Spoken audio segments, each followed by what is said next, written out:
Hello friends, എല്ലാവർക്കും നമസ്കാരം. ഞാൻ ഇന്നിവിടെ കാണിക്കുന്നത് ഒരു സ്നാക്കാണ്. വളരെ പെട്ടെന്ന് തന്നെ നമുക്ക് വൈകുന്നേരങ്ങളിൽ ചായയോടൊപ്പം കഴിക്കാൻ പറ്റുന്ന വളരെ ഈസി ആയിട്ട് ഉണ്ടാക്കാവുന്ന ടേസ്റ്റി ആയിട്ടുള്ള ഒരു സ്നാക്കാണ് കാണിക്കുന്നത്. ഇതിൻ്റെ പേരെന്താണെന്ന് വെച്ചാൽ ഉള്ളിവട എന്നാണ് ഞങ്ങളുടെ നാട്ടിലൊക്കെ പറയുന്നത്. അതിന് മെയിനായിട്ട് ഉപയോഗിക്കുന്നത് സവാളയാണ്. സവാള ഇതുപോലെ നീളത്തിൽ അരിഞ്ഞെടുക്കുക. ഭയങ്കര കനം കുറച്ച് അരിയരുത്, ഇച്ചിരി കട്ടി കൂട്ടി അരിയണം. കാരണം ഇത് ഫ്രൈ ചെയ്തെടുക്കുമ്പോൾ അല്ലെങ്കിൽ ഉള്ളി ഒരുപാടങ്ങ് കരിഞ്ഞു പോകാൻ സാധ്യതയുണ്ട്. അതുകൊണ്ട് കുറച്ച് കട്ടിയായിട്ട് അരിയുക. പിന്നെ വേണ്ടത് കടലമാവാണ്. അപ്പോൾ ഇത് എങ്ങനെയാണ് ഇത് തയ്യാറാക്കുന്നതെന്ന് നോക്കാം. അപ്പോൾ ഇതിലേക്ക് ഇതേമാതിരി തന്നെ അരിയണം. അപ്പോൾ ഇതിലേക്ക് ആദ്യം ഒരു 1/4 ടീസ്പൂൺ മഞ്ഞൾപ്പൊടി ചേർക്കാം. ഇത് കുറച്ച് സ്പൈസി ആയിട്ടുള്ള സ്നാക്കാണ്.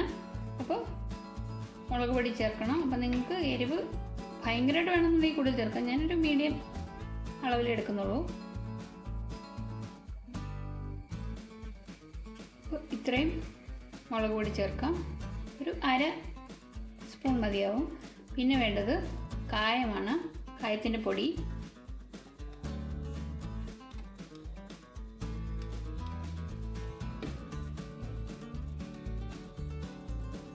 ഉപ്പ് ആവശ്യത്തിന്.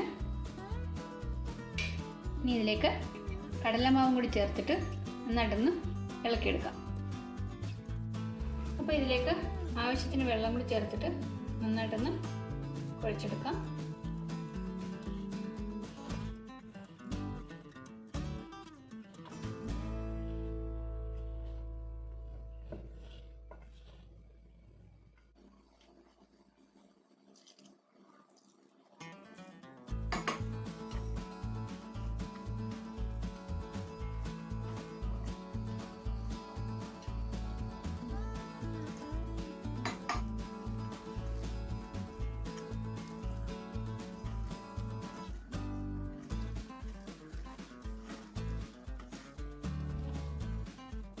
ഭയങ്കര തിക്കും അല്ല, ഭയങ്കര ലൂസും അല്ലാത്ത രീതിയിൽ വേണം കുഴയ്ക്കാൻ.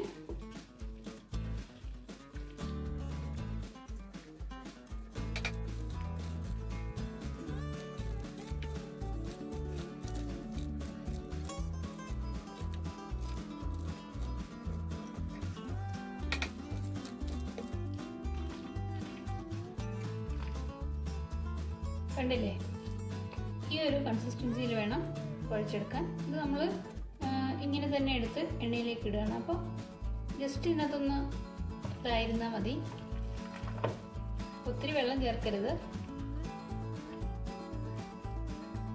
ഇതാണ് ഇതിൻ്റെ പരുവം. അപ്പോൾ ഇതിന് ഇത് റെസ്റ്റ് ചെയ്യാൻ വയ്ക്കേണ്ട ആവശ്യമൊന്നുമില്ല. ഇത് നമുക്കൊരു 10-15 മിനിറ്റിനുള്ളിൽ തന്നെ പെട്ടെന്ന് തന്നെ കുഴച്ച് ഉണ്ടാക്കാവുന്ന ഒരു സ്നാക്കാണ്. ഇത് ഇപ്പം തന്നെ ഉടൻ തന്നെ നമുക്ക് എണ്ണയിലേക്കിട്ട് വറുത്ത് കോരാവുന്നതാണ്. അപ്പോൾ നമുക്ക് വറുത്ത് കോരാം.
അപ്പോൾ ഈ ഒരു ഗോൾഡൻ ബ്രൗൺ കളർ ആവുമ്പോൾ അത് കോരി മാറ്റാം.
ഇതെല്ലാം ഏകദേശം റെഡി ആയിട്ടുണ്ട്.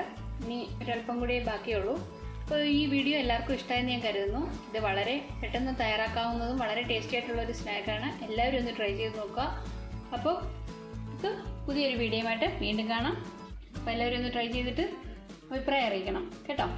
താങ്ക്